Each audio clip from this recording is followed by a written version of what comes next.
We're going tomorrow, Mom. I've sold your beach house. That's what my son, the only child I have, told me over a lukewarm cup of coffee, right after I asked him how his day was. His voice was flat, emotionless, like he was announcing the weather. He thought he was giving me a travel update, but to me it sounded like a death sentence to the last piece of peace I had left. He thought he could just take it, but what he didn't know was, I heard the whole conversation with his wife last night. My name is Eleanor Vance, and I just turned 68. You might look at me, a silver-haired woman in a comfortable cashmere sweater, and think I'm just another retired widow living out her golden years. You'd be half right. I've been a widow for 5 years now, after losing my husband Richard to a sudden heart attack. He was my rock, a successful real estate attorney, and the man who ensured I would never want for anything. My world, built on quiet dignity and financial security, felt like it imploded the day he left. I live in a beautiful, though now slightly too large, home in the affluent suburbs of Connecticut.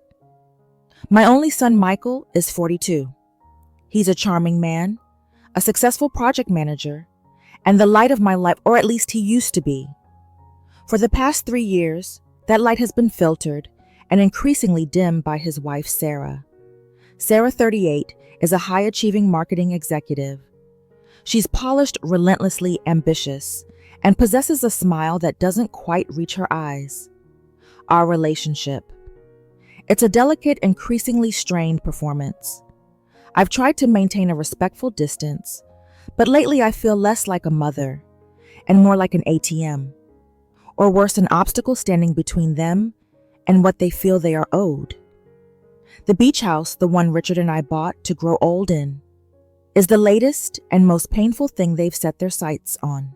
It's not just property, it's my history, my sanctuary, and the only place I still feel Richard's presence. They're about to find out just how much I value my history. You see, my life hasn't always been this comfortable tableau of suburban elegance. My emotional wiring is complex, rooted in a deep-seated fear of instability and abandonment. When I was just 10 years old, my father, a kind but perpetually struggling man, lost his small business in a swift economic downturn. Overnight, we went from having a stable, middle-class life to being dependent on the strained generosity of relatives. I watched my mother's face harden, etched with the daily worry of what if. We moved 3 times that year, each new place feeling less permanent than the last. That experience branded me with an inescapable understanding. Security is fleeting, and financial independence is the only real armor against the world's unpredictable cruelty. This deep-seated trauma manifests in my constant need for control, especially over my assets. To me, the beach house, the stocks, the savings, they aren't just numbers. They are the tangible proof that I am safe, that I will never again be that scared little girl, dependent on someone else's whims. This is the internal anxiety that drives my reactions, often making me seem cold or overly cautious to outsiders, especially Sarah. When I look at my son Michael and his wife, my heart clenches with a twofold fear. First, the fear that they see me as a mere bank vault waiting to be emptied. Second, the fear that Michael, in his drive to please his demanding wife, is unconsciously repeating the pattern of my youth, sacrificing long-term security for short-term desire. My body language reflects this inner turmoil. My face often carries a slight tension around the jaw, a residue of worry even when I'm smiling. My eyes, framed by fine lines, are intensely analytical, constantly scanning for threats or deception. A habit formed in childhood, trying to read the moods of my struggling parents. When I'm anxious, my hands betray me. They subtly clench, resting loosely on my lap. But the knuckles are slightly white, a quiet physical manifestation of my need to hold on to something solid. If the topic of finances comes up, I feel a prickling heat across my body, and I instinctively cross my arms, an unconscious barrier I erect to protect myself. This isn't just about money, it's about survival. It's about the silent scream of that 10-year-old girl who swore she'd never be vulnerable again. And right now, hearing that my sanctuary, the beach house, was sold without my knowledge. Every single one of those old wounds has been ripped wide open, making me highly reactive and distrustful. Before this dreadful announcement, the relationship between Sarah, my daughter-in-law, and me was on the surface remarkably cordial, even pleasant. It was a delicate balance, built on mutual, if sometimes shallow, respect. We were what the therapists call high-functioning in-laws. The setup was always one of joyful, slightly formal harmony. We regularly had Sunday brunches at my home, a tradition Richard started, and I continued. Sarah would bring a bottle of expensive crisp Prosecco, and I would prepare my famous lemon ricotta pancakes. There were plenty of smiles exchanged. Her face would often light up with a practiced bright enthusiasm when she complimented the garden or the vintage china. My own emotions were genuinely warm and lighthearted during these visits. I loved seeing Michael happy, and Sarah certainly made him look and feel successful. We had established clear, unspoken boundaries. Sarah knew not to interfere with the running of my house or the details of my personal finances, and I in turn never commented on her career or their parenting choices, which I often had strong opinions about, but kept politely to myself. Our interactions were characterized by gentle conversation, mostly about current events, travel plans never involving me, ironically, and their latest home renovation project. I remember a moment just 6 months ago during Michael's birthday. Sarah had organized a surprise party. She looked genuinely happy and cheerful as she ushered guests in. She even leaned over and squeezed my arm, her hand lingering for a moment, and said, "Thank you for raising such a wonderful man, Eleanor." In that moment, the warmth was real. I felt a surge of maternal acceptance toward her, believing that perhaps our bond was truly deepening, moving past mere civility toward genuine family affection. My eyes had softened, and I'd given her a genuine, easy smile. We would share small confidences, too. Once, when she was stressed about a major pitch at work, I offered her a piece of advice based on Richard's legal experience, and she listened intently, her body leaning in, showing real engagement. When I expressed a slight concern about my aging knees, she was quick to research and suggest a physical therapist, showing genuine care and attentiveness. These moments created a false sense of security in our relationship. I convinced myself that while she was perhaps a little too focused on material success, she was fundamentally a good person who cared for Michael and respected me. This easy, pleasant backdrop is exactly why Michael's blunt announcement and the betrayal it represents hit me with the force of a physical blow. The hooray and gentle atmosphere we had cultivated was now revealed to be a fragile, superficial facade, masking a chilling, calculated disregard for my wishes and my very real ownership. The shock is amplified by the fact that I truly believed we were past the stage of petty in-law rivalry and had entered a zone of mutual, joyful, and lighthearted family connection. Clearly, I was wrong. The conflict didn't start with the announcement. It began hours earlier, in the dead of the night. I have trouble sleeping these days, and around 2 a.m. I was wandering downstairs to make some herbal tea when I heard voices from Michael and Sarah's wing of the house. Their door was slightly ajar. I stopped. It wasn't the sound of a normal conversation. It was hushed, urgent, and calculating. I didn't initially realize they were talking about my beach house. I only caught fragmented sentences, but the tone was enough to freeze me in the hallway. I heard Sarah's sharp, decisive voice. "It needs to be done before she can change the will again. We need the liquid capital for the Aspen investment, and the house is the easiest collateral." Then Michael's quieter, more hesitant reply, "But Sarah, Mom loves that place. It was Dad's favorite." Sarah's retort was chilling. "She barely uses it, Michael. She's too old to manage 2 properties. We're doing her a favor. She'll be fine once she sees the trust fund is untouched. The word collateral and the phrase before she can change the will slammed into me. My face must have been a mask of shock, the blood draining away, leaving me feeling icy cold. I immediately misinterpreted their entire plan. I didn't hear them discussing leveraging an asset for an investment. I heard a conspiracy to strip me of my most cherished property, the place where I felt closest to Richard, under the guise of doing me a favor, and specifically doing it behind my back, rushing the sale before I could officially document my wishes.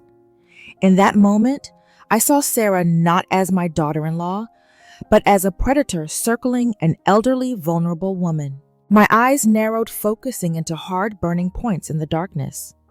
My body stiffened, every muscle tensing as a primal fight or flight response kicked in. My hands gripped the wall for support, the elegant wallpaper suddenly feeling rough under my tightening fingers. The betrayal was staggering. The easy smiles and pleasant brunches we shared were clearly just a tactic, a way to keep me docile while they plotted. Later that morning at breakfast, the tension was suffocating, though they were oblivious.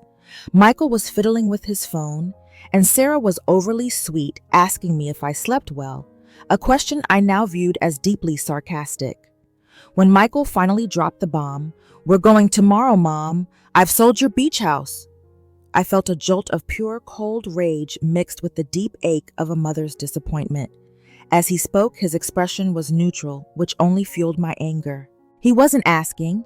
He was informing, treating the beach house like a piece of old furniture he was discarding. I felt a visceral burn in my chest. How dare he? How dare they treat me as though I'm irrelevant? My facial expression was carefully blank, masking the churning storm inside. I slowly put down my cup, making sure the clink was loud and deliberate. My hands lay flat on the table, palms down, a conscious effort to stop them from shaking. I refused to let them see the raw hurt, the vulnerability. In my mind, I wasn't just losing a house. I was losing the battle for my autonomy and the last shred of trust I had in my own son. This wasn't about the money, which I certainly don't need.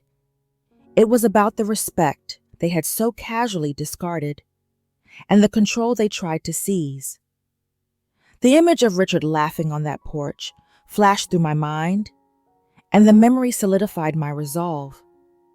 They wanted a fight. They just got one, but they wouldn't know it yet. My body language remained poised, outwardly calm, but internally a cold strategic war room was being assembled. The turning point wasn't Michael's announcement. It was the chilling realization of Sarah's absolute dominance over my son, which occurred immediately after he delivered the news. I had managed to keep my face perfectly neutral, my eyes steady, but my composure was rapidly eroding beneath the surface. Michael, clearly sensing my stunned silence, started to ramble, trying to justify the unforgivable. "Mom, look, the market is perfect right now. Sarah's cousin is the listing agent, and we got an incredible cash offer, all pre-approved. We just signed the papers yesterday, and the closing is in 2 days. It's done." He spoke quickly, avoiding my gaze, focused intently on stirring his coffee, which confirmed my worst fears. He was merely Sarah's messenger, a willing puppet. The true moment of shift came when Sarah, who had been listening with an air of smug satisfaction, finally interjected. She placed her hand, manicured and adorned with a new diamond ring, lightly, almost possessively, on Michael's arm, a gesture that spoke volumes. Her face was smooth, radiating a counterfeit sympathy. "Eleanor," she said, her voice dripping with artificial sweetness, "Michael is exhausted handling all of this. It's too much for you to manage 2 large properties, dear. This just simplifies your life. And think of all the potential capital we'll have to diversify your portfolio. We're thinking about you truly. It's the smart fiduciary move." Fiduciary move? The corporate jargon, the patronizing tone, and the outright lie, all delivered while subtly staking her claim on my son, ignited a fiery, incandescent rage inside me. This wasn't about simplifying my life. It was about taking what they felt entitled to. She had successfully convinced Michael that this betrayal was a form of caring for his old, frail mother. I felt a violent emotional surge, a combination of the childhood abandonment trauma, where the rug was pulled out from under me, and the profound grief over losing Richard, who would never have allowed this. My internal emotional landscape exploded. It was the moment I stopped being Eleanor the grieving widow and doting mother, and became Eleanor the fiercely protective matriarch and former corporate finance consultant. My expression shifted subtly. The blank shock dissolved, replaced by a cold, calculating look that Michael hadn't seen since he was 17, and tried to forge my signature. My eyes locked onto Sarah's, not in anger, but with an unnerving laser focus. I didn't raise my voice. I didn't even move my body. It was the stillness, the sudden, complete absence of my usual gentle demeanor that made the moment so impactful. I slowly brought my hands together on the table, linking my fingers, my wedding ring glinting, a silent reminder of my late husband and the fortune he entrusted to me, not them. "Michael," I said, my voice dangerously low, stripped of all warmth. "When exactly did you sign the contract?" He finally looked up, confusion clouding his face. "Yesterday afternoon, Mom. The wire transfer for the deposit is already done." Sarah, still smiling, chimed in. "The house closes in 48 hours, Eleanor. Don't worry about a thing." That sentence, "the house closes in 48 hours," was the final spike. It was a declaration of war, a non-negotiable deadline they set to steal my security. In that instant, I made an absolute, irreversible decision. They thought they had 48 hours to complete their coup. I realized I had 48 hours to execute a counter-strategy that would not only save the beach house, but expose the predatory nature of my daughter-in-law and the weakness of my son. The look in my eyes at that moment was pure resolve, steely and unforgiving. My face remained composed, but the corner of my mouth gave the tiniest, almost imperceptible twitch, the ghost of a tactical smile. They made a move on the wrong asset. I was about to remind them who actually controls the entire board. The gloves were off, and the battle for my home, my peace and my autonomy had officially begun. My whole body felt a sudden jolt of adrenaline, clearing the fog of grief and replacing it with the sharp clarity of purpose. The moment Michael and Sarah left, smug in their perceived victory, I didn't crumble. I moved. The silence in the house was now a strategic arena. The first thing I did was stride deliberately into Richard's old study, the room filled with the scent of old leather and his meticulous files. I immediately called Mr. Henderson, Richard's former partner and my personal estate attorney. My voice was calm, utterly professional, betraying none of the internal turmoil. "Arthur," I stated, "I need an emergency injunction filed immediately regarding the sale of the Montauk property. They are attempting to close in 48 hours without my consent. Yes, Michael is involved. I want the sale flagged, and I want an immediate restraining order placed on the transfer of any further significant assets from the Vance Trust until a full review is completed. I'm invoking Clause 5.2.b of the Surviving Spouse Rights." My face was rigid with focus as I spoke, my eyes scanning the legal documents I already had pulled out. This wasn't panic. This was Eleanor Vance, the woman who managed Richard's complex estate for years, going into operational mode. The initial shock had been replaced by a cold, invigorating rush of adrenaline, a sense of justice building. Next, I accessed the shared family accounts. Michael had access to the discretionary funds Richard had set up to help him with unexpected expenses. While legally, I controlled the main flow. I executed a precise clinical maneuver. I didn't close the accounts, which might trigger an immediate alarm. Instead, I diverted the entirety of the liquid accessible capital in those shared lines into a new complex offshore holding trust that required my personal biometrically confirmed signature for release. Michael would find the accounts zeroed out by the end of the business day. The realization would hit him when he went to pay the deposit for their new Aspen investment, the very reason they needed to liquidate my house. The emotional reaction I anticipated from them was pure panicked frustration. Knew Sarah would escalate. She was too driven to accept defeat quietly. I needed unassailable evidence of their future behavior. Within an hour, I had contacted a discreet security firm.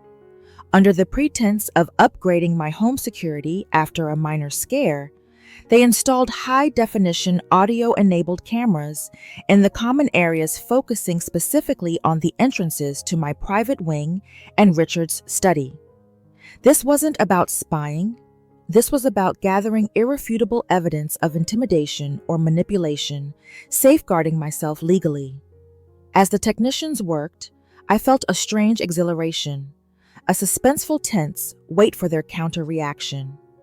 My body felt light, energized by the sense of being proactive rather than reactive. I spent the next 3 hours transcribing the 2 a.m. conversation. I overheard every fragmented phrase, every chilling tone. I noted Michael's hesitation and Sarah's calculated ruthlessness. I recorded a voice memo on my phone explicitly stating my timeline of events, my lack of consent for the sale, and my fear of financial coercion by my son and daughter-in-law. By the time Michael called confused and angry about the frozen funds, I was ready.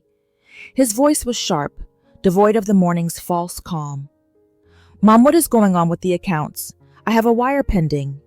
My reply was curt, delivered with a feeling of deserved vindication. "Michael, all discretionary funds are currently under legal review following an unauthorized attempt to liquidate a major family asset. You need to speak to Mr. Henderson." The feeling was intense, a cocktail of righteous anger and a surge of joyous, almost humorous satisfaction. They thought they were the chess masters, but they were about to realize they were playing against the Grandmaster's widow. This was my justice. This was my peace. The game had just flipped. The moment the funds were frozen, the pleasant facade shattered completely, replaced by Sarah's terrifying, focused retaliation. It was not Michael who came back to the house. It was Sarah alone, 24 hours after the injunction was filed. She swept into the living room without knocking, her face a mask of contained fury.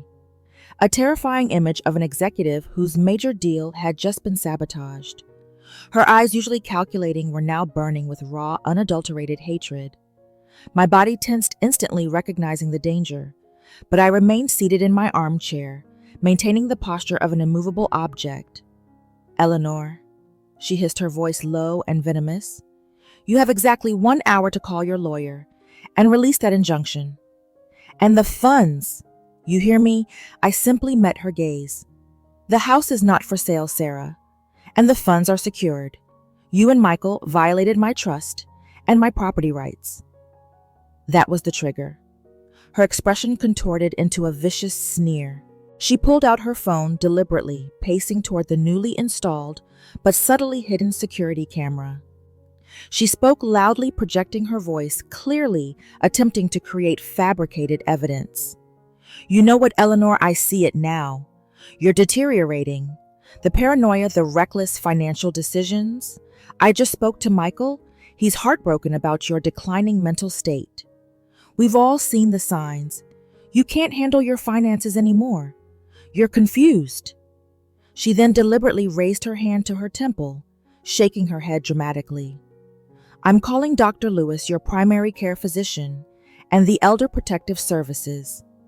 I'm going to tell them you are having a psychotic break and that you are an immediate danger to yourself and your estate. We are demanding an emergency psychological evaluation and seeking temporary conservatorship over your financial affairs." My heart hammered against my ribs. This was the nuclear option, a direct attack on my competence and freedom. My carefully composed face finally flickered, showing a brief moment of shock. She was trying to weaponize my age and widowhood against me. The internal emotion was no longer just anger. It was a deep, paralyzing fear, the fear that my greatest trauma, The loss of control was about to be realized through her cold manipulation. She paused, watching my reaction, a look of smug, victorious cruelty on her face. It's either the house, Eleanor, or you spend the next few months fighting to prove you're sane. Think about it. Which drama do you prefer, Sel? Her body language radiated triumphant malice, leaning in slightly, anticipating my surrender. She wanted me to become overwhelmed, to hate her, and ultimately to fold. But she underestimated the armor I had built over 6 decades. This betrayal cemented my resolve. I would not just fight her, I would annihilate her legal standing. The camera was recording every fabricated word.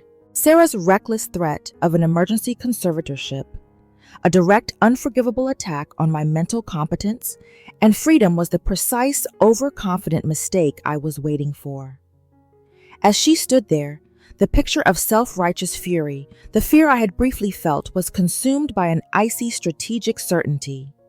I was no longer defending, I was launching the final decisive counterattack. "Do it, Sarah." I repeated, my voice calm but laced with steel. My face remained impassive, an unreadable mask of control. "Call Dr. Lewis. Call the state. In fact, I insist you do. We can clarify everything today, right here, right now." Her face registered momentary confusion. She was clearly expecting me to dissolve into tears or panic. I gave a tiny, almost imperceptible nod toward the double doors of Richard's study. The door opened slowly, and in stepped Arthur Henderson, my estate attorney, looking impeccably serious. Right behind him was Miss Jennings, a professional forensic accountant, holding a sleek tablet. Sarah spun around, her expression morphing from aggressive to stunned disbelief. "What in God's name is this, Eleanor? Are you making a spectacle?" she hissed, her body stiffening like a startled cobra. Arthur stepped forward, directing his words to the room, ensuring they were on the record.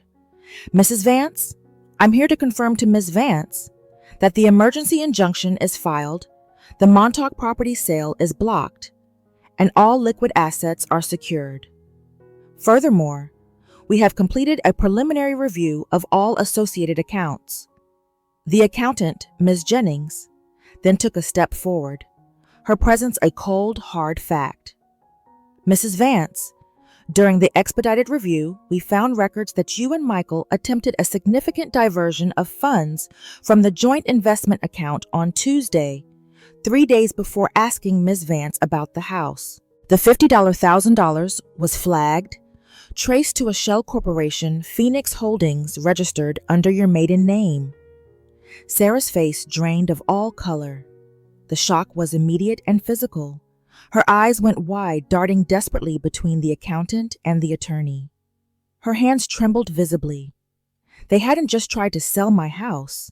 They had been actively siphoning money through fraudulent means, and I had the proof. This was evidence of premeditated financial fraud. I stood up slowly, ensuring I was physically dominant in the room. I walked closer to Sarah, my gaze boring into her defeated expression. "You came here, Sarah, to try and label me as mentally unfit. You tried to seize control not through respect, but through slander and coercion." I paused, allowing the gravity of the moment to sink in. Everything you just said, the claims of my psychotic break, the threat of calling Elder Protective Services, was recorded, not just documented by my legal team, but video and audio recorded by the new sophisticated security system installed yesterday. I pointed to the discreet dome camera mounted high in the corner, the one you were kind enough to perform directly in front of. The realization hit her like a physical blow. Her body recoiled, and a sound, half gasp, half whimper, escaped her lips. The absolute truth was now undeniable. She had unwittingly provided irrefutable video evidence of her own attempted financial elder abuse and slander, all captured by the system she never noticed. The look of utter, crushing defeat and terror in her eyes was the satisfaction I needed. She had chosen high-stakes drama, and I used her own performance to dismantle her entirely. The game was over, and the truth had been completely and devastatingly exposed. Sarah didn't stay to argue, she simply fled, recognizing the absolute collapse of her scheme under the weight of the documented evidence and the presence of my legal team. The silence that settled over the house wasn't tense, but profoundly satisfying. Arthur and Miss Jennings stayed long enough to finalize the legal procedures. The beach house was secured, the funds were protected, and the recorded evidence of attempted financial elder abuse was being compiled for future action. I had won the legal battle. The injunction held the attempted sale was nullified, and my property, my sanctuary, was mine, again secured by layers of legal protection that even Michael couldn't breach, without my explicit documented consent. This was the ultimate defense of my autonomy and my right to live in freedom from their coercion. The feeling of deservedness washed over me a powerful cleansing wave. But the deeper emotional victory was the realization of the harsh lesson I had just delivered.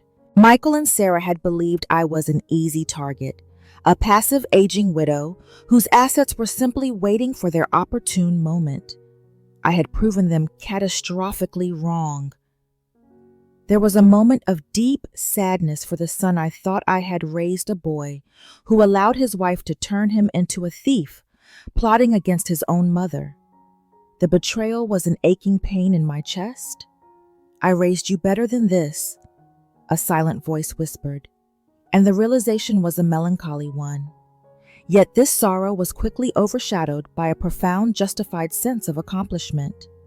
I had taught them a painful, unforgettable lesson in boundaries respect, and the fact that I was still sharp, still capable and fiercely protective of Richard's legacy.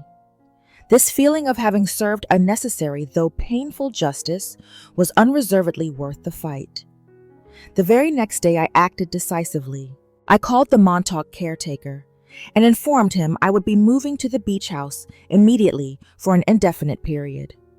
I instructed Arthur to change all locks on my Connecticut home except for the guest suite, and to inform Michael that he was welcome to visit, but only with 24 hours notice and only when I was present. I was installing boundaries with the force of law, ensuring my peace and safety were non-negotiable. Driving away, leaving the large echoing Connecticut house behind, I felt a lightness and clarity I hadn't experienced since Richard passed. This was not exile. This was liberation. Stepping onto the porch of the beach house, feeling the salty air, and seeing the familiar weathered wood, I felt a burst of joyful affirmation. This was my life paid for by years of stability and hard work, and I had fought to claim it back. I settled in no longer the grieving widow passively waiting for her final chapter, but the matriarch who stood her ground. I started taking long walks on the sand, not to mourn, but to appreciate the vibrant world I had secured. The old familiar ache of abandonment was finally receding, replaced by the sturdy certainty of self-reliance. The feeling was profound. It was deserved. It was the necessary step to live for myself again. The battle was brutal, but the resulting peace, the feeling of being truly free and safe, was the ultimate satisfying reward. The victory felt immense, a necessary triumph, but the emotional aftermath was the hardest part. Now sitting on the porch of the beach house, the ocean a soothing rhythmic counterpoint to my inner turmoil, the rush of adrenaline had faded, leaving behind a gnawing, agonizing internal conflict. I spent hours staring out at the horizon, my face etched with a deep thoughtfulness, sometimes leaning my forehead against my hand, trying to process the wreckage. I had won the battle, but I had perhaps irrevocably damaged my relationship with my only son. One part of me, the protective wounded core haunted by childhood instability, cried out fiercely, I did the right thing. I saved myself. I used my resources to stop a malicious predatory plot.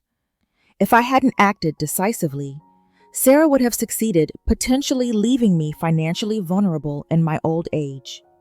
My body would tighten, and my eyes would flash with the memory of Sarah's cold, calculated threat of conservatorship, instantly reaffirming the righteousness of my swift actions.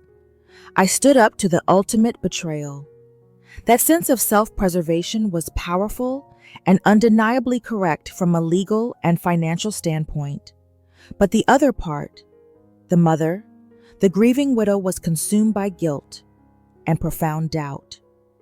Was this worth losing Michael? My emotions were a dizzying mix of justifiable anger and deep maternal sorrow. I had caught my son in a terrible act, but had my harsh immediate response.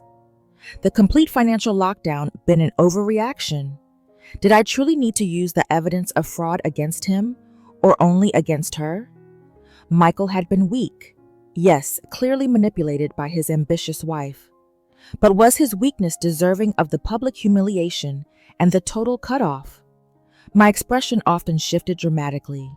One moment my jaw would be set hard, recalling the phrase "before she can change the will," confirming their calculated intent. The next my eyes would cloud with unshed tears, imagining the heartbreak and deep resentment on Michael's face when he realized his mother had chosen assets and legal warfare over maternal patience. My hands would often rub together nervously, the physical manifestation of my inner friction and the self-inflicted wound. I realized I was absolutely right in protecting the estate and setting boundaries. Their actions were inexcusable. The attempted attack on my sanity was monstrous.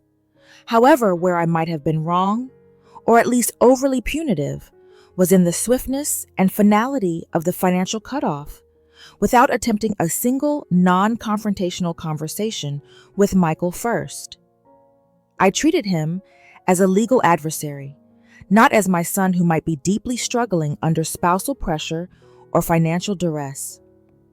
My deep-seated fear of abandonment had made me leap from 0 to 100 instantly, prioritizing legal defense over maternal compassion. My body would slump slightly when this realization hit me. I had achieved security, but I had severely compromised the one thing Richard always cherished: family connection.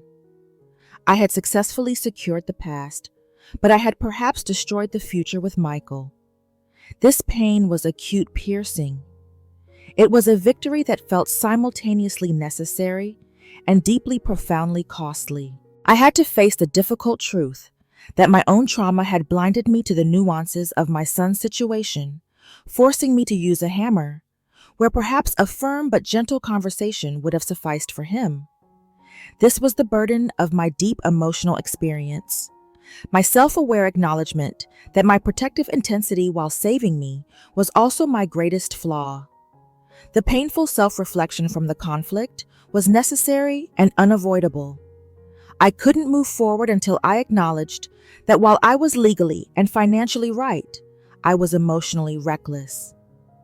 The quiet hum of the ocean now served as my witness as I began to formulate the resolution, the path forward for myself, irrespective of Michael and Sarah's future actions. The first hardest lesson I learned was the critical difference between solvency and sanity. I had spent 20 years ensuring my financial solvency my armor. But in my deep-seated fear of abandonment, I sacrificed my emotional sanity, leaping straight to total legal warfare because of trauma. I learned that fear, however rational its origin, cannot be allowed to dictate my adult actions. I have to manage the fear. It cannot manage me. I realized the devastating consequence of emotional distancing. By always aiming for polite, high-functioning in-law relations with Sarah and avoiding confrontation with Michael, I had allowed a toxic situation to fester unchecked. I should have set firmer, clearer boundaries about my properties and finances years ago.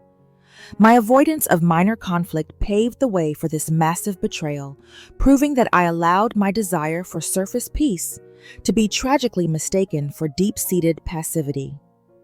The third lesson was accepting Michael's reality. I finally had to accept that my son was not the strong, decisive man Richard raised. He was a conflicted man under the heavy influence of his wife's ruthless ambition. My initial decision, the abrupt total freeze, was based on the trauma that everyone will abandon me. The new realization is that Michael is compromised, not inherently evil. This realization forces a complete recalibration of how I must interact with him, no longer as a traditional mother, but as a guarded adult protecting her interests while mourning the loss of the filial relationship I once had. I cannot save him from Sarah, but I'm absolutely required to protect myself from their combined actions.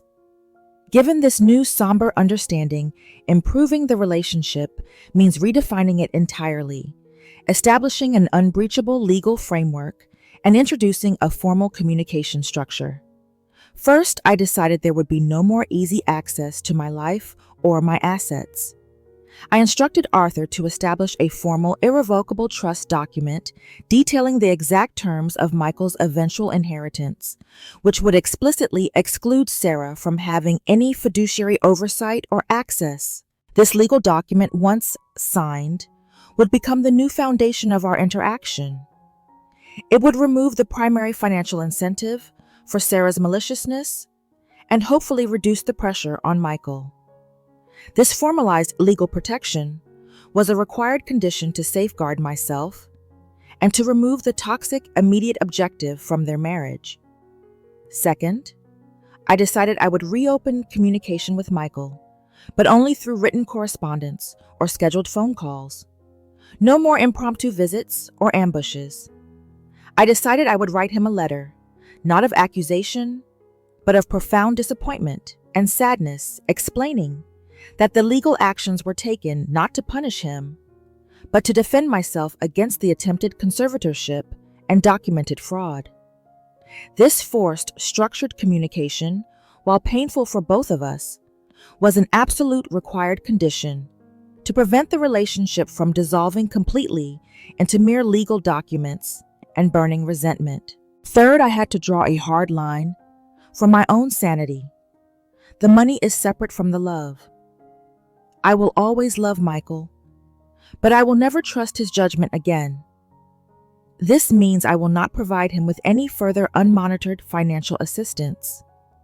If I choose to help him, it will be through a formalized structured loan or investment vehicle overseen by Arthur.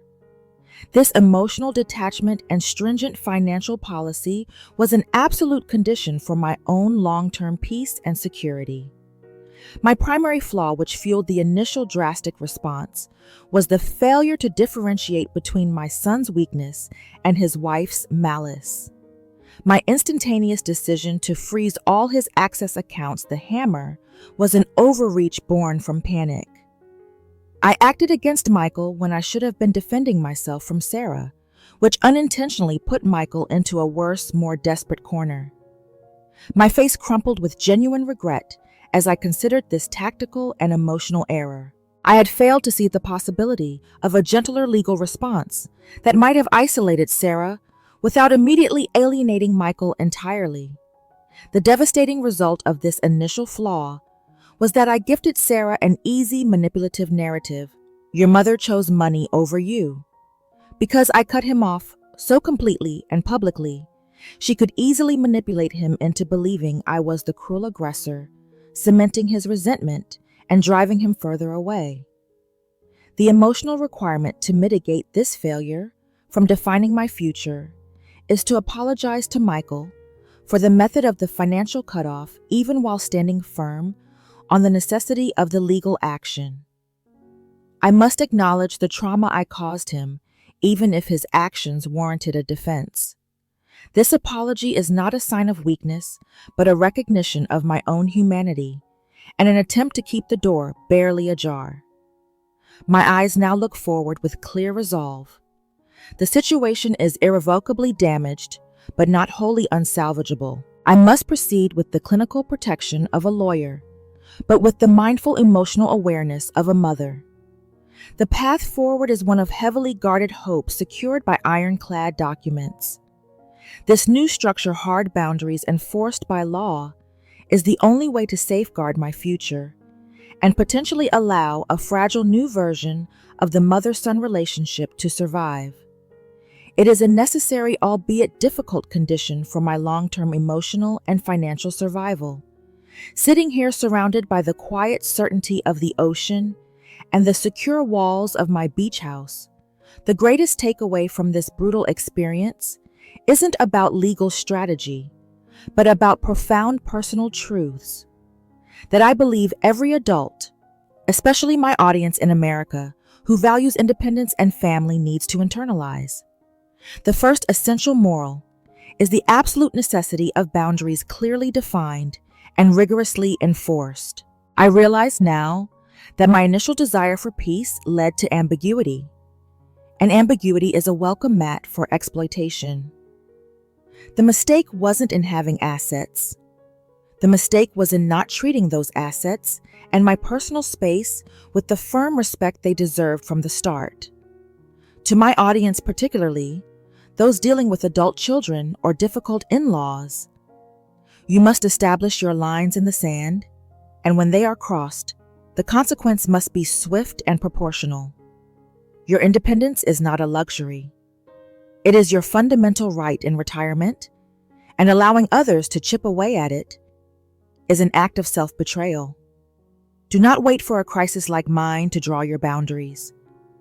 Formalize them now, legally and verbally.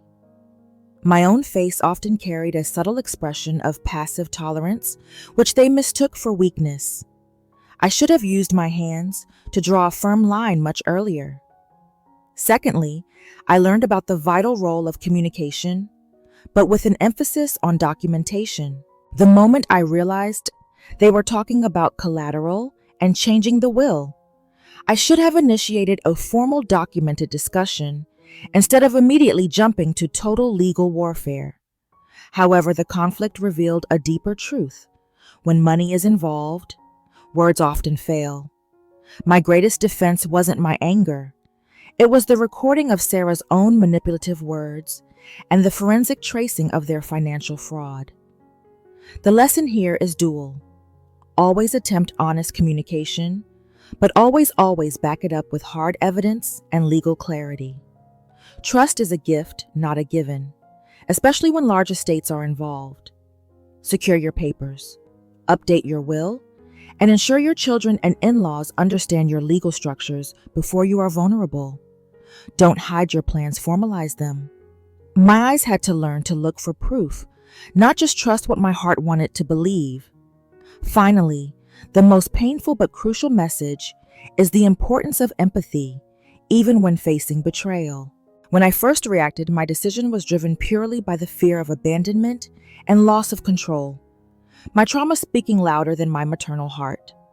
While my legal actions were necessary to save the house, my method of financial warfare alienated Michael, giving Sarah the power to frame me as the villain.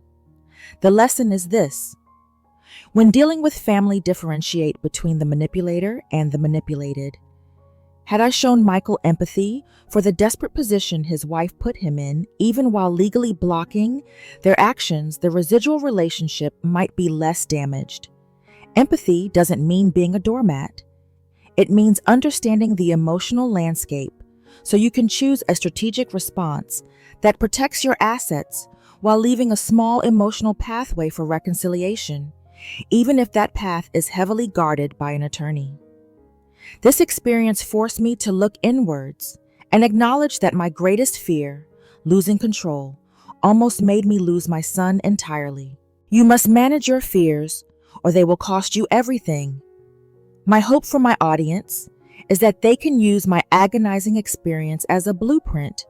Protect your freedom with ironclad laws, but govern your heart with wisdom and mindful differentiation. Remember that the body language of resilience comes from internal certainty, not external aggression. And so here I am. The beach house is safe, my freedom is restored, and the legal maneuvers are secure. But the journey isn't over. The emotional recovery has just begun. This experience has been the most painful education of my life, forcing me to confront my past traumas and redefine my future without the assumptions of unconditional filial love. I share this story not for pity, but as a stark warning and a guide. If you have been nodding along, recognizing the subtle shifts in respect or the encroaching boundaries in your own life, please do not wait. Take immediate action to secure your independence. My biggest regret was waiting until the conflict was at a fever pitch to act. Don't let your beach house, whether it's your home, your savings, or your peace of mind, become collateral damage in someone else's ambition. Set your legal boundaries today. I want to hear from you. Have you faced similar betrayals? How did you enforce your boundaries? Share your story and advice in the comments below.